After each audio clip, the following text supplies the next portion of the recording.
forging a nation based on the fair application of these noble principles to a diverse population has been a task of significant blessing, but also serious challenge. Some people have said an independent Nigeria should never have come into existence.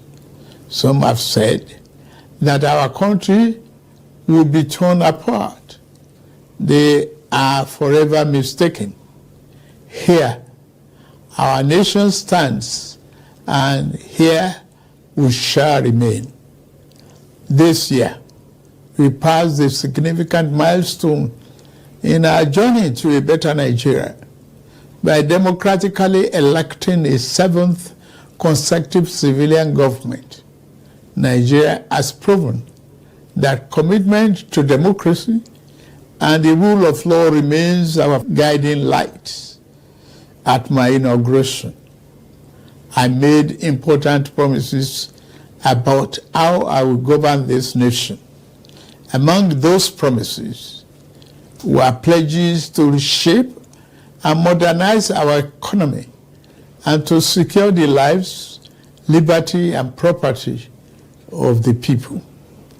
I said that bold reforms were necessary to place our nation on the path of prosperity and growth. On that occasion, I announced the end of the fuel subsidy. I am attuned to the hardship that have come. I have a heart that feels and eyes that see.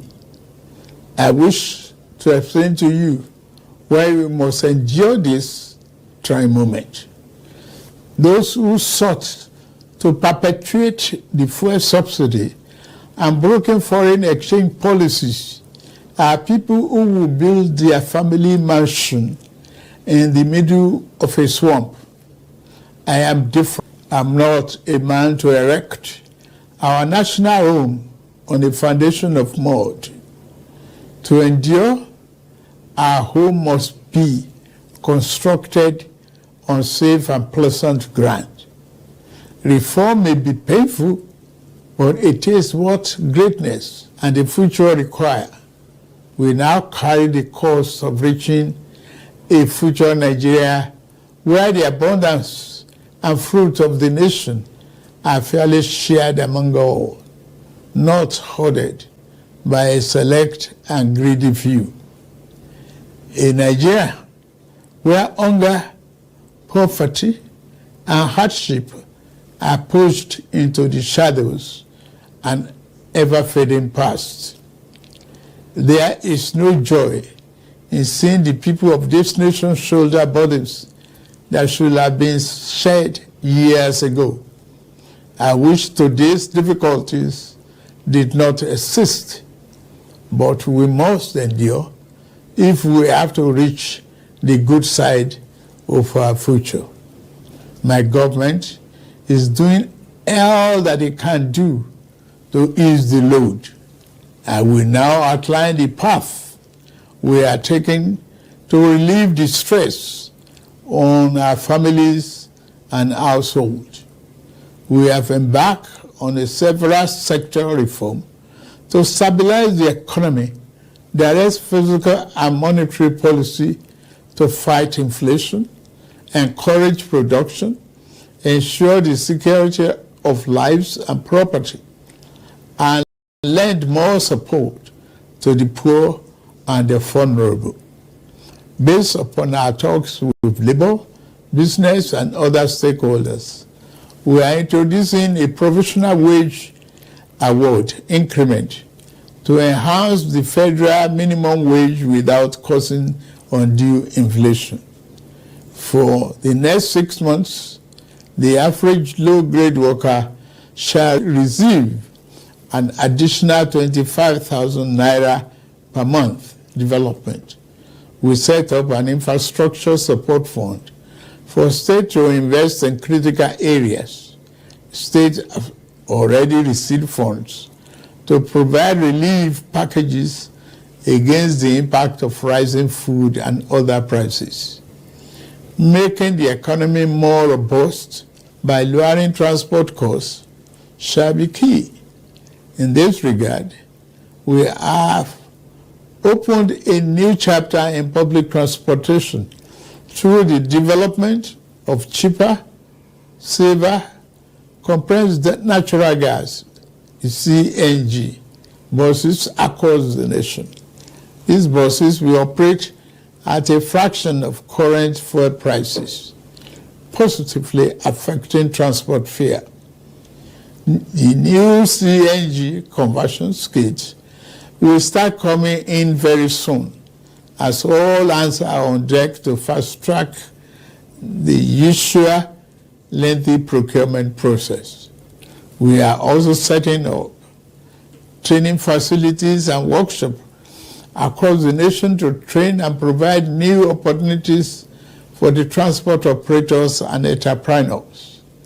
This is a groundbreaking moment where, as a nation, we embrace more efficient means to power our economy.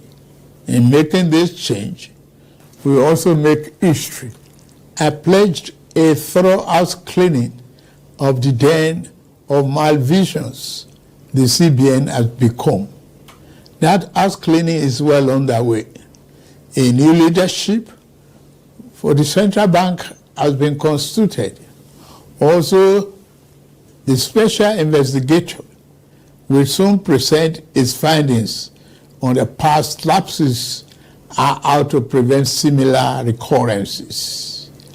Henceforth, monetary policy shall be for the benefit of all and not the exclusive province of the powerful and wealthy. Wise tax policy is essential for the economic fairness and development. I have inaugurated a committee on tax reform to improve the efficiency of tax administration in the country and address fiscal policies that are unfair or hinder the business environment and slow our growth. To boost employment and urban incomes, we are providing investment funding for enterprises with greater potential. Similarly, we are increasing investment in micro, small, and medium-sized enterprises. Commencing this month, the social safety net is being extended through the expansion of the cash transfer programs to an additional 15 million vulnerable households. My administration shall always accord the highest priority to the safety of the people. Inter-service collaboration and intelligence sharing have been enhanced. Our service chiefs have been tasked with the vital responsibility of rebuilding the capacity of our security services.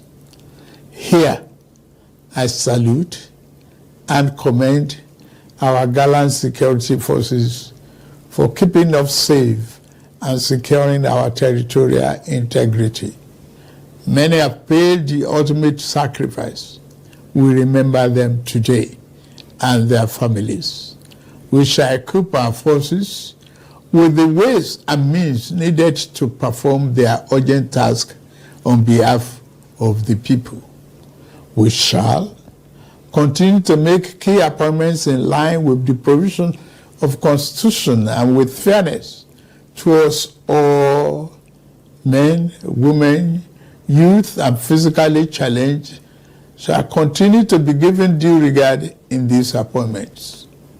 May I take this opportunity to congratulate the National Assembly for its role in the quick takeoff of this administration through the performance of its constitutional duties of confirmation and oversight. I similarly congratulate the judiciary as a pillar of democracy and fairness. I also thank members of our dynamic civil society organizations and labor unions for their dedication to Nigerian democracy. We may not always agree, but I value your advice and recommendations. You are my brothers and sisters, and you have my due respect. Fellow compatriots, the journey ahead will not be navigated by the fear or hatred. We can only achieve our better Nigeria through courage, compassion, commitment as one indivisible unit. I promise that I shall remain committed and serve faithfully. I also invite all to join this enterprise to make our beloved nation into its better self. We can do it. We must do it. We shall do it. I wish you all a happy 63rd Independence Anniversary. Thank you very much for listening. May God bless the Federal Republic of Nigeria and bless all of you.